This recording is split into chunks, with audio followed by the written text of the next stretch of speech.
Ang intense ng mga kaganapan ngayon sa abot kamay na pangarap sapagkat manginginig sa galit si Giselle dahil sa maaktuhan niya ang masamang binabalak ni Doc Carlos sa ama niyang si Don Pepe.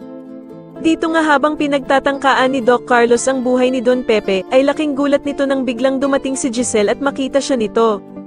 Samantala ay mangyayari na nga ang matagal nang hinihintay ng lahat at tuluyan na ngang magigising si Don Pepe. Magsasagawa naman ng padasal si Giselle para sa paggaling ng ama niyang si Don Pepe at dito nga ay pupunta ang mga kaibigan ni Annalyn at ang lahat ng nagmamahal sa kanya.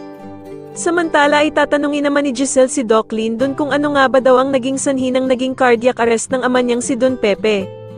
Ngunit hindi siya masasagot ni Doc Lindon dahil sa hindi daw siya ang kasama ni Don Pepe nang mangyari sa kanya ito.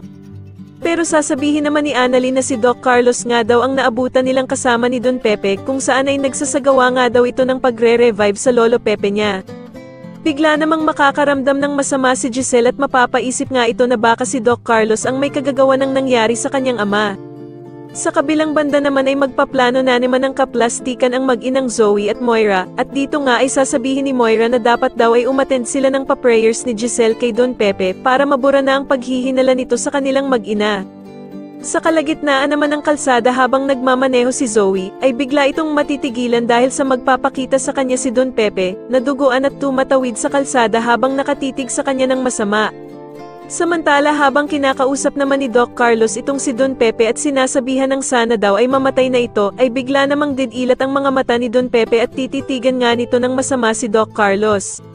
Sa tingin nyo dito na nga kaya tuluyang gumaling si Don Pepe at masabi na nga kaya niya ang lahat ng nalalaman niya tungkol sa sikreto nila Doc Carlos, Zoe at Moira, mas lalo na nga talagang nagiging exciting ang mga susunod na kaganapan kaya naman ay mas lalo pa nating abangan ang mas lalong gumigandang abot kamay na pangarap. Maraming salamat po sa inyong panonood at sana po ay masubscribe nyo ako. Maraming salamat po.